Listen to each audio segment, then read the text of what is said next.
John Lone King, and welcome to my first episode of From Profits to Properties, where I help you to grow your business, to make it more profitable, and then in turn show you how to take those profits and turn them into properties to build long-term wealth through owning real estate.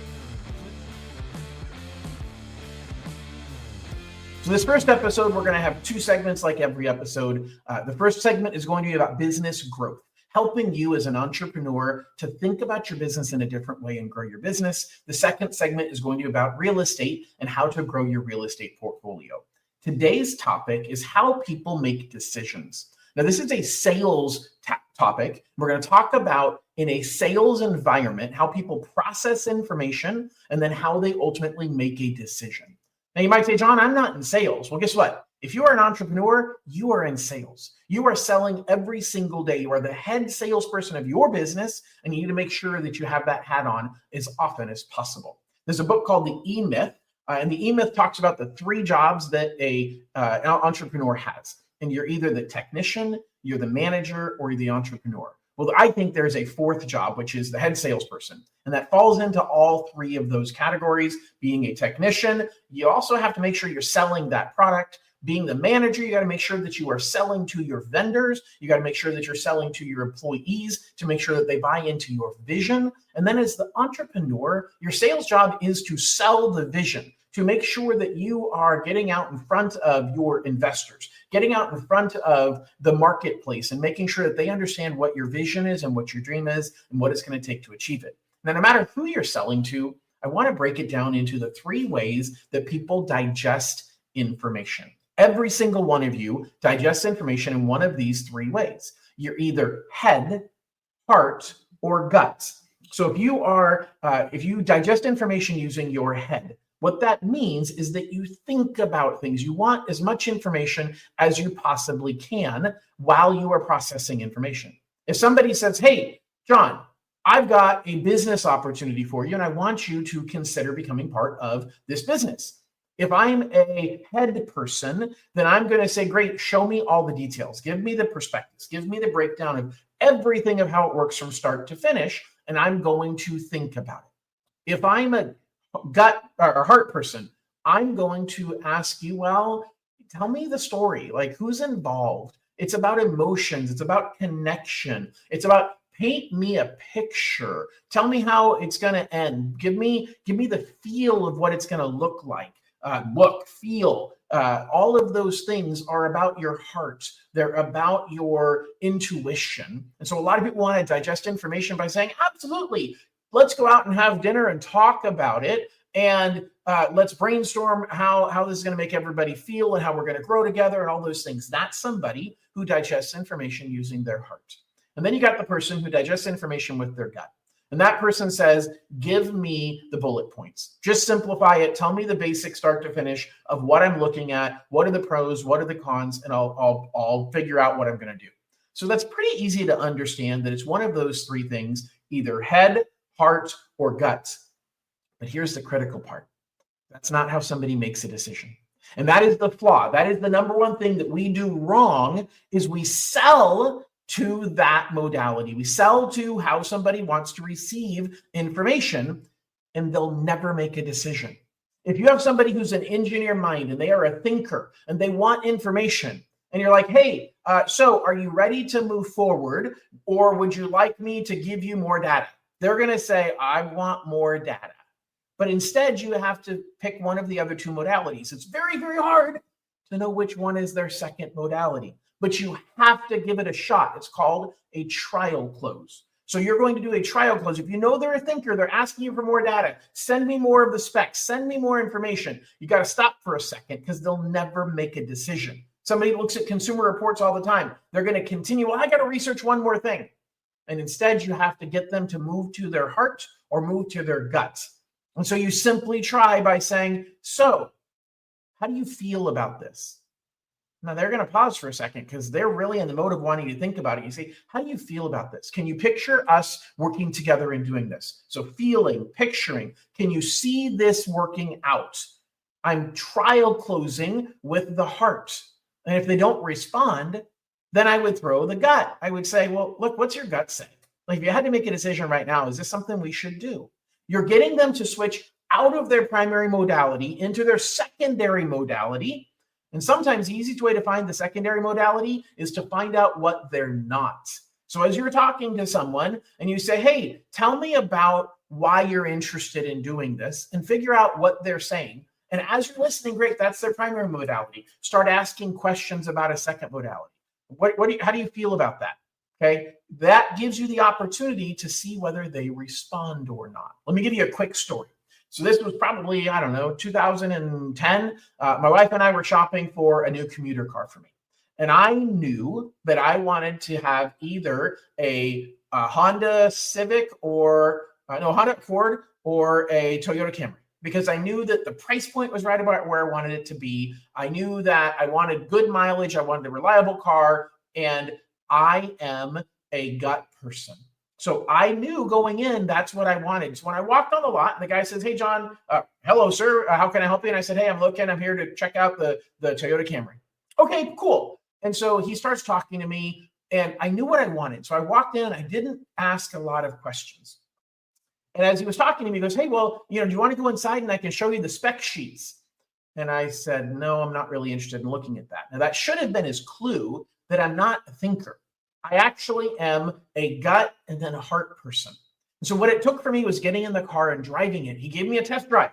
I got in the Toyota and I didn't love it. Like, it was just a car. It was fine. Then I went across the street to the Honda dealership. Same thing. That guy, as soon as we got out there, the first thing he said is, no problem. Would you like to take a test drive? So he didn't try to go for the head. He went for the heart, went for the, hey, let's get in there and give it a shot and see how it feels. I loved the car, the dashboard, the instrumentation. I loved the feel of the car. We got back and the guy immediately said, as we're talking, and he's saying, hey, what else are you looking for, et cetera. And I said, look, it's between this and the Toyota Camry. And he says, have you looked at the Toyota Camry? And I said, yeah, I already went and looked at that one. And so he basically said, look, what's your gut say? And I'm like, oh man, I don't know. Like, I know it's one of these two. So his challenge is he went back to my initial modality and I wasn't sure. But then he did the right thing and he said, which one feels like the right car for you? And I said, well, the Honda, this one does. And he goes, great, let's go inside and get the paperwork started. And I followed him inside and bought the car. People want to be led. In a sales situation, people want to be led and we're afraid to lead them. So when you are selling to someone, feed information to the modality they ask for, but don't try and close them in it, because all you're going to do is get them stuck in a loop over and over again. You ask me what my gut is when I'm trying to make a decision, I'm probably not going to give you an answer very quickly. But if you ask me then, John, which feels right? Well, that's easy. This one feels right. John, which one can you see working out for us? That's easy. I can see this one working out for you. So for me, I am a gut heart person. Even though I'm very knowledgeable, I like to think that I'm very, very smart. The truth is I don't process information, nor do I make decisions using my thought process. I do it based upon my gut and based upon my heart. So don't read a book by its cover. Don't make an assumption. Listen to what they're saying and close people based upon their secondary modality. Hang around after this brief commercial break for the second half of our podcast. Hey there, self-employed listeners. Are you sick of tax returns blocking your mortgage? My AltDoc loan lets you qualify with just using your bank statements, 1099s, or your assets in the bank that I get to count as income. No high profit tax returns needed, no big tax bill payable to the IRS. So if you want to qualify for mortgage and keep your taxes low, give me a call. Reach out to me at 85 Loan King or go to 85loanking.com/AltDoc. Hey gang, thanks for making it halfway through my first podcast. We're going to switch gears now and we're going to talk about our property growth or real estate section. Today, I want to talk to you about Airbnb. I want to talk to you about short-term rentals. That is an advanced technique, but it's something that some of my buyers in real estate that have been getting into investment properties have jumped into right from the start. It's a really cool opportunity to get into running an Airbnb property, and it's a lot easier to get started than you thought. We have loan programs that can allow you to purchase a property that is an Airbnb, even if it's never been used as an Airbnb before, even if you've never owned an Airbnb before. We definitely want you to have owned or to own your current primary residence. But besides that, if you are looking to get into operating an Airbnb, it's a good opportunity, but it's a risky opportunity. You got to be clear in understanding the marketplace that you are in. Is there demand for it? Is there an opportunity? Are there legal challenges? Is there an opportunity that could create a hurdle down the road? And what does it look like as far as occupancy rates? Because it might sound really, really good that, hey, I can rent my place out and I can make X number of dollars a night, and that's going to pay me way more in rental income than I would make if I was renting it by the month. And that's true. The problem is when you're renting it by the month, you're typically setting up a 1-year lease. You don't have as much turnover. You don't have the advertising cost. You don't have the cleaning and maintenance that you have to do of the property because you have a long-term tenant in there. So Airbnb is a great opportunity. If you already own an Airbnb, you already manage one, then it's a great opportunity for you to buy more. Our loan program allows you to qualify using the Airbnb rents. So it makes it easy to qualify, and we can use the appraiser's opinion of what the Airbnb property would rent for. There's also some online services we use that approximate the average Airbnb rent in the area. The challenge is you've got to be doing an Airbnb in a region where there's a lot of Airbnbs, because if there aren't, then there's no information we're able to get. The appraiser won't be able to figure out how much it can rent for, and the online systems won't be able to. So if you're buying in a resort vacation destination on the beach, in the mountains, it's a huge opportunity. And again, if you've done it before and it's worked successfully, I can help you get into more of them, and we don't have to look at your tax returns. I don't care about how much money you're making on your other Airbnb properties. It's specifically focused on the rental income on this Airbnb. We do throw away an expense percentage. You've got money you're obviously paying to VRBO or Airbnb, and then you've got costs that you're going to have for cleaning and maintenance, and you're going to have vacancy factor. And so there's a lot that we're looking at, but if it works beautifully. Here's another tip. If you're thinking about doing Airbnb, maybe you buy the property as a month-to-month or annual long-term rental. What I mean by that is when you buy a property and you're buying it as a rental property, we don't expect you to have a tenant in there.